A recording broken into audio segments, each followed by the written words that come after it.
Hey there, Blaine Bond, Tucson, Arizona with eXp Realty, and welcome to this episode of Living in Tucson, your Tucson real estate connection. You've probably seen the headlines. The Fed is watching housing. Demand is softer in some spots, and the inventory is climbing in others. And price cuts are even more common. But real estate is hyper local, so here's exactly what happened in Tucson in August of 2025.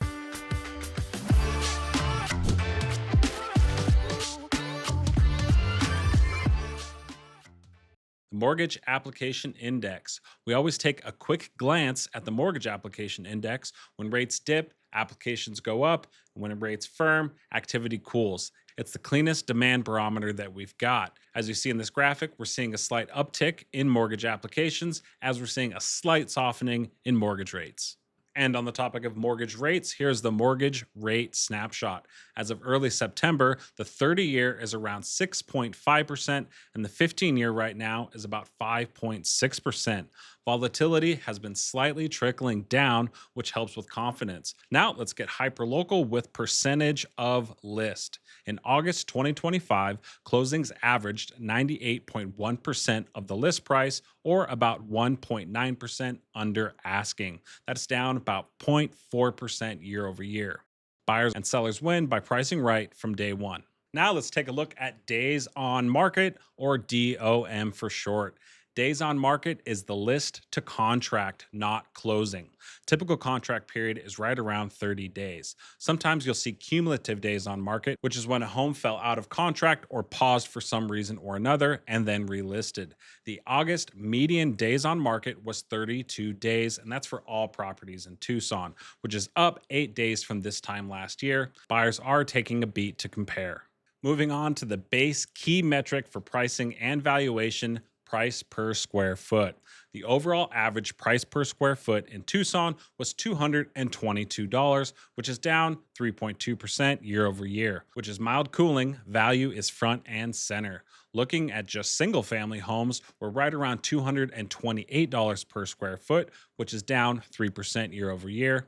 Townhomes and condos are down over 10% year over year, bringing us to $208 per square foot. Townhomes and condos have also taken an average of 44 days to sell, which is up 16 days from this time last year. Quite a cooling sector right now. Now let's look at pricing, and we always cover the median home sales price. We're going to start off with single family homes, where the median rests at $337,000, which is down 2.5% year over year, which is the same reduction year over year as the average, which is $256,000. Quick correction, the median single family home was $356,000, and the average was $438,000. Sorry about that. Let's get back to the video. The median is a better number to look at, being it's more in the middle rather than having the high ends skew up the sums.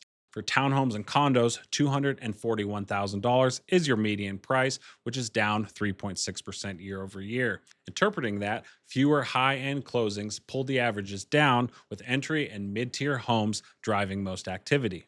Ring the bell, flood the halls. Next period is Home Inventory Economics 101. In August 2025, there was 2,830 active listings, which is 3.82 months of supply, which means if no new homes hit the market, that's how long it would take to run out of supply. Now, before we move on to price drops, I wanted to linger a little further on some of the news from both the White House and the Fed. At the Federal Reserve's most recent meeting, policymakers noted a weakening in demand and rising inventory, and also falling prices in some markets. That's a raising concern that continued price softening could create broader economic risk. To counter that, we're now hearing stronger signals that the Fed could begin to lower interest rates in Q4 of 2025, if not into 2026. Layer onto that, the White House has made it clear that they want to lower borrowing costs as well. The president has already said that he intends to replace the Fed chair in 2026 with someone who is more aggressive on cutting rates. That political pressure, plus the Fed's own concern on affordability, makes it likely that we'll see mortgage rates lowering or easing in the next 12 months. But here's the catch: cheaper mortgage rates don't automatically mean cheaper housing. If rates fall and more buyers flood back in, demand can push prices higher again. So nationally, the Fed is trying to walk a tightrope, keep housing affordable without reigniting bidding wars like we just saw in the past few years. rates dropped, and housing prices soared. There's no such thing as timing the market. Every time the Fed or even the White House pulls a lever, no matter how well intended, the inevitability shifts things in one favor or another. So whether you're looking to purchase a home or sell a home, it really depends on where you're at on how this will affect you personally. Any huge drop in rates is going to significantly increase price again, which in my opinion, we do not need to see that again. As much as I would like to see rates drop and affordability open for a lot more people, there's often quite a balance when it comes to this.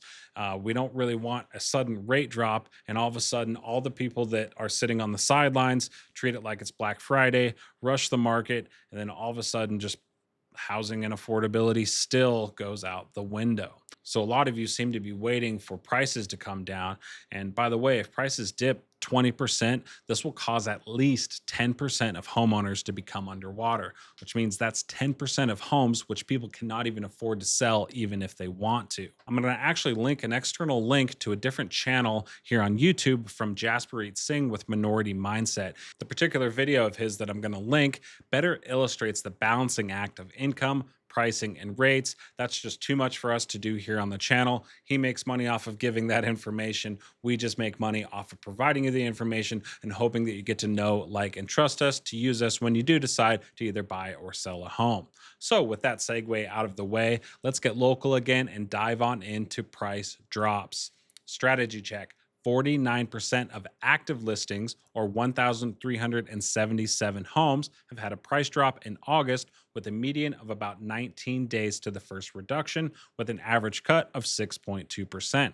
And out of the 741 sales, 336 of those, or 45%, involved voluntary reductions, averaging 6.2% off of the average list price. So if you've seen a new listing, you go visit it, you decide to like the home, and you want an offer on it, it's possible to come in about 5 to 7% lower than asking much earlier than this time last year, with a higher chance that at the very least you can meet in the middle. Especially in those first few weeks on the market, it's best to come in not too aggressive and try to meet in the middle rather than try to save that 5 to 7%, because usually people are going to wait at least a couple weeks for the market to tell them that that's the case. And when you're the first to show up within a few days and make an offer, that makes sellers start thinking, okay, maybe we either price accurately, we priced a little too low, and someone's coming in and they're just trying to get a deal. There's a lot of psychology involved in that, but most houses are not selling for 100% of their asking price anymore. So there's a lot of buyer strategy that can be executed here. Let's wrap up and itemize the inventory for August 2025. For August 2025, we had 2,151 single family homes, 250 townhomes, 273 condos, 126 manufactured homes, and 30 mobile homes. That's a wrap for the Tucson Housing Market Report for August of 2025. If you got any value out of this, leave us an internet high five and make sure to subscribe to stay up to date with the local Tucson housing market each and every month. And don't forget to head over to Minority Mindset's video linked in the show notes, and we'll see you next time. And in the meantime, make it a great day. Bye-bye. Buying or selling a home is one of the biggest decisions you'll ever make.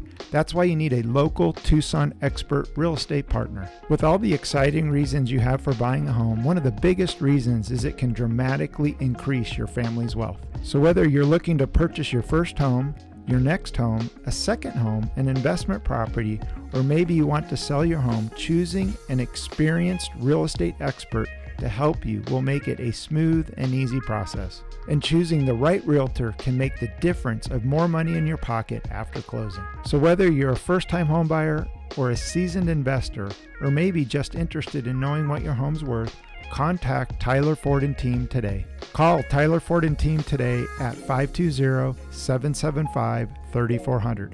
That's 520-775-3400.